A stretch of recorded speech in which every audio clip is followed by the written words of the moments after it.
क्या आप जानते हैं 51 शक्तिपीठों का शात निवास है। महादेव जब सती का पार्थिव शरीर लेकर भटके तब विष्णु ने चक्र से उसके टुकड़े किए। सती की पूरी कहानी। नमस्कार दोस्तों, सनातन धर्म में देवी माँ के अनेक मंदिर हैं, लेकिन क्या आप जानते हैं कि पूरे भारत और उसके आसपास फैले इन 51 शक्तिपीठ क्यों सबसे पवित्र माने जाते हैं?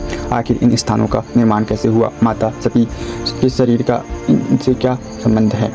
और लाखों श्रद्धालु आज भी इस शक्तिपीठ में माँ शक्ति के साक्षात दर्शन होने का विश्वास रखते हैं। आज की इस वीडियो में हम जानेंगे इन 51 शक्तिपीठों की उत्पत्ति, उनका धार्मिक महत्व और उनसे जुड़ी वह कथा जिससे पूरे सनातन इतिहास को बदल दिया। तो आइए शुरू करते हैं। पौराणिक कथाओं के अनुसार प्रजापति दक्ष ब्रह्मा जी के पुत्र थे।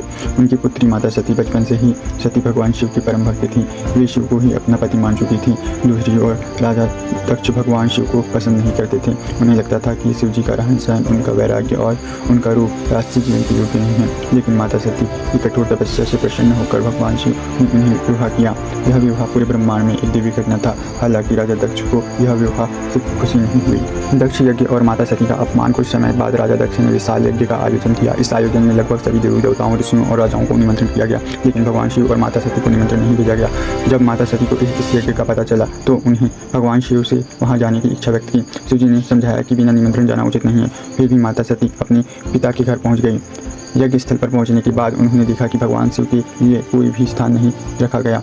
इतना ही राजा दक्ष ने सभी के सामने भगवान शिव का अपमान करना शुरू कर दिया। अपने पति का यह अपमान माता सती से सहन नहीं हुआ। उन्होंने कहा कि जिस शरीर को मेरे पति ने जन्म दिया वह अब मेरे लिए सम्मान का नहीं रहा।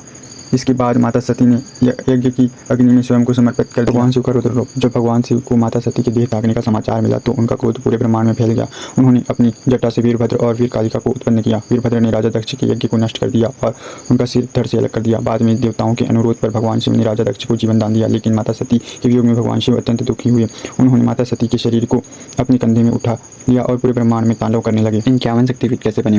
भगवान शिव के तांडव से सृष्टि का संतुलन बिगड़ने लगा। देवताओं ने भगवान विष्णु की सहायता मांगी। तब भगवान विष्णु ने अपने सुदर्शन चक्र का प्रयोग किया। सुदर्शन चक्र से माता सती के शरीर के अंग अलग अलग स्थानों पर गिरने लगे। जहाँ जहाँ माता सती के अंग, आभूषण, वस्त्र गिरे वे स्थान शक्तिपीठ कहलाए। मान्यता है कि ऐसे कुल 51 मुख्य शक्तिपीठ हैं। प्रत्येक शक्तिपीठ में माँ शक्ति का एक विशेष रूप में विराजमान है और उनके साथ भगवान शिव भैरव रूप में उपस्थित। आइए देखते हैं शक्तिपीठों का महत्व। हर शक्तिपीठ की एक अपनी अलग महिमा और मान्यता है। कहीं माँ कामाख्या शक्ति और सृजन का प्रतीक है, कहीं ज्वालामुखी देवी अनंत अग्नि के रूप में विराजमान है, तो कहीं काली घाट में माँ काली भक्तों की रक्षा करती है। इन पवित्र स्थानों पर प्रतिवर्ष लाखों श्रद्धालु दर्शन के लिए पहुंचते हैं। विशेष रूप से नवरात्रि में इन मंदिरों की भव्यता देखने योग्य होती है। भक्तों का विश्वास है कि सच्चे मन से माँ की आराधना करने पर जीवन की बाधाएं दूर होती है और मनोकामनाएं पूर्ण होती हैं। इन 51 शक्तिपीठ केवल मंदिर नहीं बल्कि भी माता शक्ति की दिव्य उपस्थिति के प्रतीक माने जाते हैं। ये हमें त्याग, शक्ति, भक्ति और धर्म की रक्षा का संदेश देते हैं। यदि आपको कभी अवसर मिले तो इन शक्तिपीठों के दर्शन अवश्य करें और माँ भवानी का आशीर्वाद प्राप्त करें। दोस्तों, यही थी इन 51 शक्तिपीठ की उत्पत्ति की पूरी कहानी। अगली वीडियो में हम पहले शक्तिपीठ हिंगलाज माता शक्तिपीठ के इतिहास, रहस्य, चमत्कार और यात्रा के बारे में विस्तार से जानेंगे। अगर आपको यह वीडियो पसंद आई हो तो वीडियो को लाइक करें, अपने दोस्तों के साथ शेयर करें और चैनल को सब्सक्राइब करके बेल आइकन जरूर दबाएं। तो अब मिलते हैं हम नेक्स्ट वीडियो में। जय माता दी।